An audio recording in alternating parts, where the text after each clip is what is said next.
these people are the 1%, and I mean, are you kind of helping them, in some sense, reach out to the 99%, or are you kind of giving them a way to not come across as evil business people? I mean, how do you? I think that's what I'm trying to do, is have them not come across as evil business people. I mean, hopefully no business person comes off as evil, but I think that, often has people... Goldman Sachs reached out and wanted to put their CEO on the show?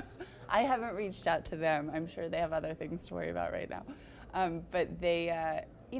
so it's definitely one of those things. For the bigger companies, I reach out to them, and sometimes it takes a while to, get to the right person or whatever. But we haven't had, we've had huge companies on the show, and typically they write to me and they say, wow, we've gotten such a great response. Even Ted Turner's PR person wrote to me and he said, we got such a great response from, the younger generations, and we have been trying to hit them. Thank you so much. And we've never had a really, a bad response at all. So it's different. I understand it's not a show for everybody, but we're doing something completely different, and we're definitely a niche. And I think I am trying to make it more appealing to, business people, more appealing to that 99%. I mean...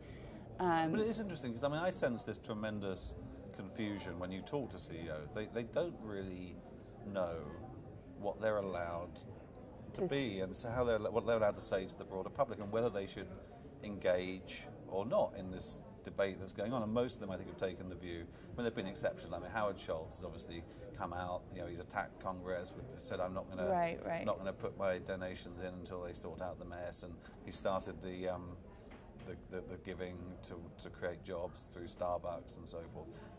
And I guess Warren Buffett occasionally comes out and says things and allows himself, although I think in a very carefully managed way, to reveal his personality. But generally, there's this sort of sense of this is actually a bit risky to come out and say anything sort of substantial, and so about what's going on in the broader world. Well, certainly, I'm very cautious about things like that. If there's certain things that they really don't want me to talk about, I'll just brush upon them. But So you're more focusing on just trying to humanize them rather than get them exactly. And we're not hard business. We are light business. We're fun to watch, and we're an approachable, digestible business talk show, and which I think there's definitely a need for. Not everybody understands that world, and it's such an interesting world. And I really also want to inspire people to feel like who don't know a thing about business, to feel like they can start their own companies, because these people, had that moment too. And so I think that's where we're coming from. I do think it's very interesting as well, because, you talked, you're obviously looking at sort of the humanizing thing in one respect, but, you talk to a lot of business leaders, and it's surprising to me how many of them are quite spiritual people. Steve Jobs, that aspect of it has come out in terms of his going off to India and searching things.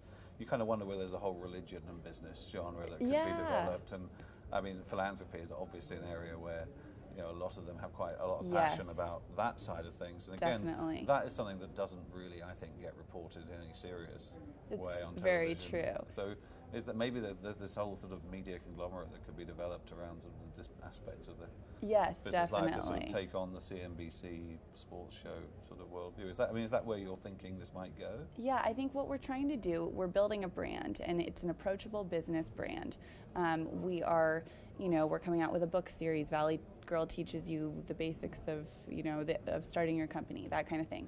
And I think that's where it's going. And we started as an internet show, and it's been a really interesting journey, because something else that we're becoming is sort of an expert on the new media world. And so... Because you've sort of found very different ways of distribution of content. Yes, definitely.